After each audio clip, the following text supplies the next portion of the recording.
Back here in Lagos State, where fire broke out at the Owode-Onirin Market in Ikorodu, eyewitnesses say the fire started from one of the shops in the market. The cause of the fire is unknown, but there was no power supply within the market.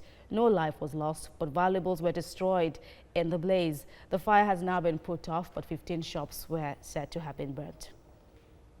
Let's get more from this development. Bringing in now Director General, Lagos State Emergency Management Agency, Femi Oge-Osoyitolu. Thank you very much for joining us at this point now, sir. So it's rather curious, no power at the time this fire broke out, yet there's still speculation as to what could have caused it. Well, from the investigation we did, we discovered that one of their generators that they were using got fire and leads to the fire disaster in that place.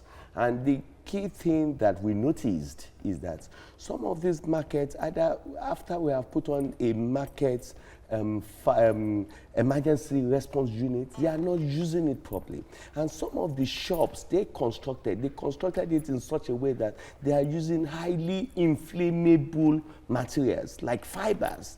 They should now endeavor to be using materials that are not inflammable. And is this particularly so because Owode-Onirin being what is popularly called is the market for spare parts and also is that what also made this fire to be particularly wild? Yeah, it is. But it takes our aggressiveness, our prompt response and swift response to curtail the fire, and we'll curtail it to the 15 shops. I see. But, okay, so what do you want Lagos residents to know now? But first, before we even get to that now, you said there was perhaps a delay in people calling out for LASEMA operatives or people using emergency numbers. Is that an attitude you want corrected? No. The attitude we want to correct it is that we have emergency management committee within within the market. So they're supposed to be carrying out drills to ensure that whenever there is any form of fire disaster, they could quickly respond to it. Not only that, they need to have fire extinguishers within their shops, and they need to store petrochemical substances properly. And in this case, it was lacking? Yeah, it was lacking. Both scenarios that you just enumerated, just both scenarios that you just stated now, it was lacking in the Owode-Onirin case? Yes, it was lacking. These are the challenges that we noticed after carrying out holistic investigations. So we're entering into the festive season now, December the 1st now. Will there be a review now with what has happened today to avert possible disasters in other markets? Yeah, we are going to review it holistically. We are going to have what we call a stakeholders meeting, and we are going to start doing what we call monitoring and evaluation.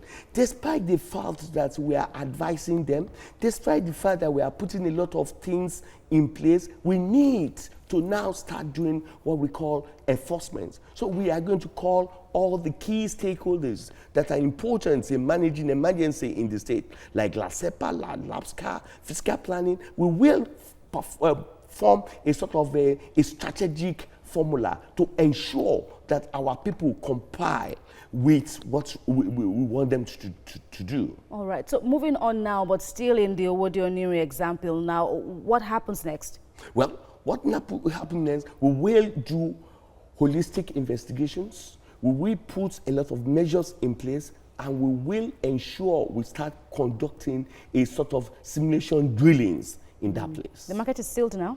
The market is not sealed. That area that were affected were condoned off. It affected 15 shops. So we've condoned that area off. And other portions will resume operations definitely tomorrow. And all other ones that are going to resume, we will ensure that they put safety measures in place.